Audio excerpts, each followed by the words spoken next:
एक बार की बात है, एक जंगल में कई तरह के सुंदर सुंदर पक्षी रहा करते थे। वे सभी पक्षी आपस में मिलजुल कर बहुत प्रेम से रहते थे। सभी पक्षी सुबह सवेरे दाना लेने चले जाते और शाम ढलने पर दाना पानी लेकर अपने अपने घोंसलों को लौट आते थे। उसी जंगल में एक चार्ली कौवा भी रहता था। चार्ली बहुत ही आलसी और धोखेबाज किस्म का कौवा था। अरे, रोज सुबह सुबह भोजन की तलाश में भटको और शाम को आकर अपने घोंसले में सो जाओ। ये भी कोई जीवन है भला? मुझसे तो ये रोज रोज की मेहनत नहीं होती। जल्दी ही मुझे कोई तरकीब सोचनी पड़ेगी। एक दिन भोजन की तलाश करते हुए चार्ली कौवा को एक उपाय सूझता है। वो देखता है कि सामने मिनी कोयल अपने आम के पेड़ पर बैठी मीठे मीठे गीत गा रही है। आम से लदा पेड़ देखकर चार्ली की आंखों में लालच भर आता है। कैसी हो मिनी? तुम्हारे पेड़ पर तो बहुत स्वादिष्ट आम लगे हैं। सच में बहुत खुशकिस्मत हो तुम कि जो रोज पेट भर के स्वादिष्ट आम खाती हो। हर पक्षी की किस्मत तुम्हारे जैसी नहीं होगी। क्या बात है चार्ली, तुम कुछ परेशान दिखाई दे रहे हो। तुम्हारी तबीयत तो ठीक है? लगता है तुम्हें पता नहीं कि मुझे एक गंभीर बीमारी हो गई है। मैं अब बस कुछ ही दिनों का मेहमान हूँ। कमजोरी के कारण आजकल मैं भोजन की तलाश में भी नहीं जा पाता हूँ। पता नहीं कितने दिनों से मैंने भोजन नहीं किया है। अच्छा, मैं चलता हूँ मिनी बहन। जीवन रहा तो फिर मिलेंगे। आप दुखी ना हो चार्ली भाई, आपको भूखे रहने की आवश्यकता नहीं है। आप मेरे पेड़ से पेट भरकर आम खा सकते हैं। मिनी की बात सुनकर चार्ली खुश हो जाता है और खुशी खुशी एक आम लेकर अपने घोंसले की ओर बढ़ जाता है। अपने घर पहुंचकर कितनी आसानी से उस मूर्ख कोयल को बेवकूफ बना दिया। ये तो बहुत अच्छा तरीका है। इस तरह तो मैं बिना मेहनत किए ही रोजाना भर पेट भोजन कर सकता हूँ। अब तो चार्ली को बहुत सरल उपाय मिल गया था।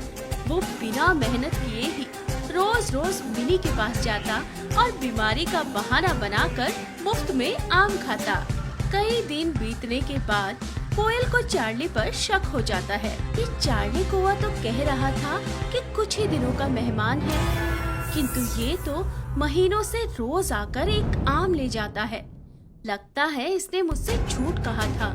अगले दिन जब चार्ली मिनी के पास आता है तो मिनी पहले से ही तैयार बैठी थी। चार्ली भाई, आपकी बीमारी तो ठीक ही नहीं हो रही। मुझे लगता है आपको आमों की नहीं दवा की जरूरत है।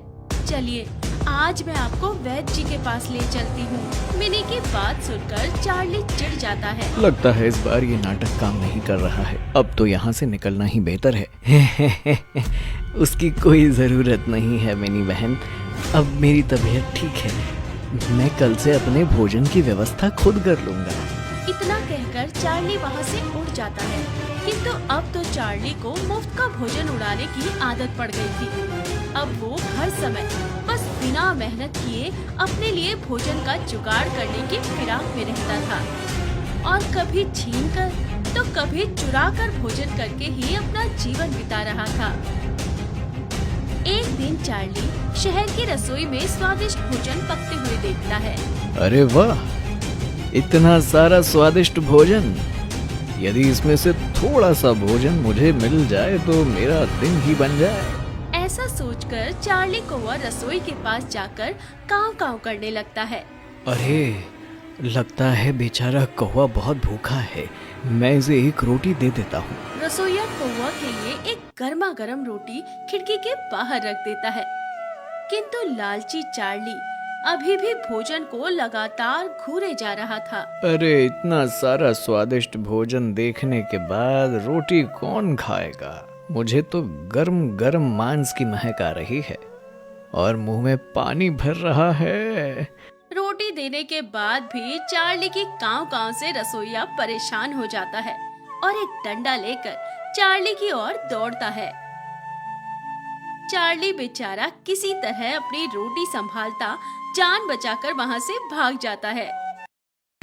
कुछ देर बाद अरे, ये चिड़िया मांस का टुकड़ा लेकर उड़े जा रही है।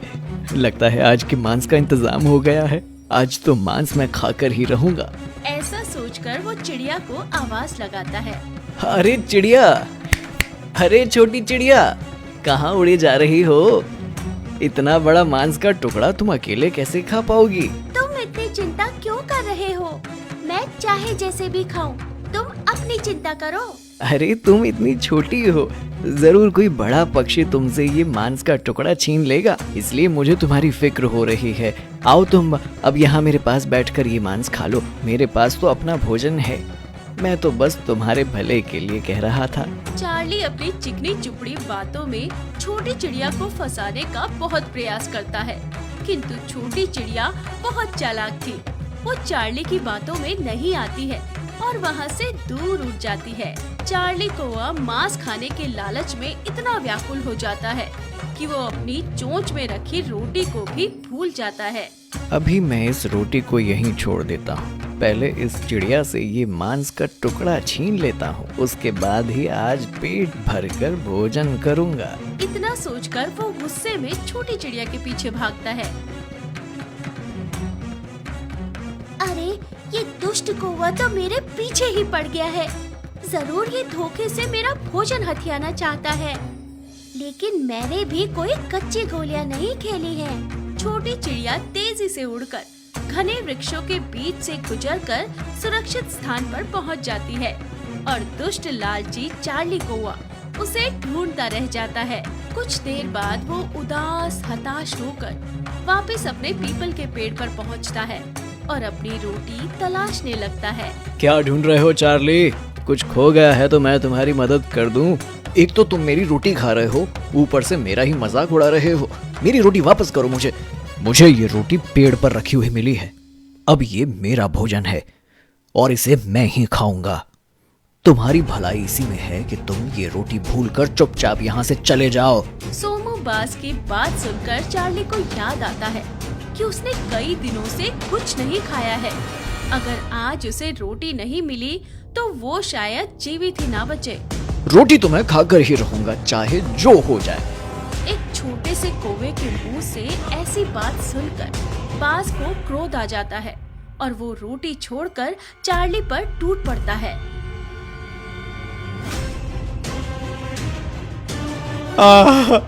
इस दुष्ट बाज ने तो अपने जहरीले पंजों से मुझे बिल्कुल लहूलुहान कर दिया है। लगता है आज सच में मेरे जीवन का आखिरी दिन है। वो भूख प्यास से व्याकुल होकर और जख्मी अवस्था में किसी तरह मिनी कोयल के पास पहुंचता है। मिनी बहन, आप तो बहुत अच्छी और दयालु हो। आपने बुरे वक्त में मेरी बहुत सहायता की थी। आज सच में मैं बहुत बड़ी मुसीबत में हूँ। कृपया करके मेरी मदद कर दो और मुझे खाने के लिए कुछ दे दो, वरना मेरे प्राण निकल जाएंगे। देखो चार्ली, एक बार तुम मुझे बेवकूफ बना चुके हो, लेकिन अब मैं दोबारा तुम्हारी बातों में नहीं आने वाली। तुम चाहे जितना भी नाटक कर लो, लेकिन अब मैं तुम्हें मुफ्त में कोई भोजन नहीं देने वाली।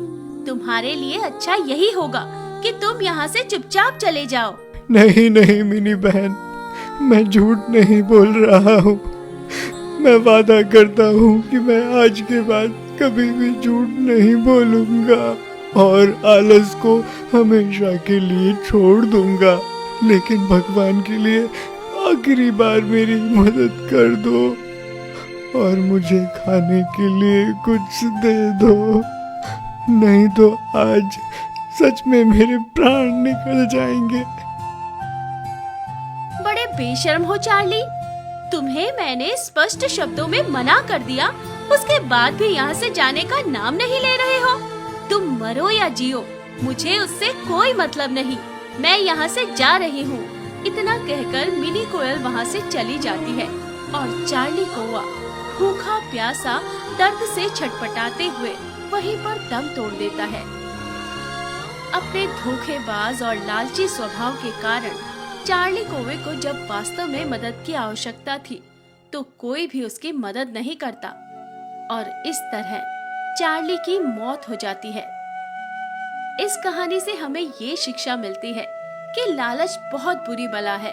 अपने लालच के कारण ही चार्ली कौवा ना तो रोटी खा पाता है और ना ही उसे वो मांस का टुकड़ा मिलता है।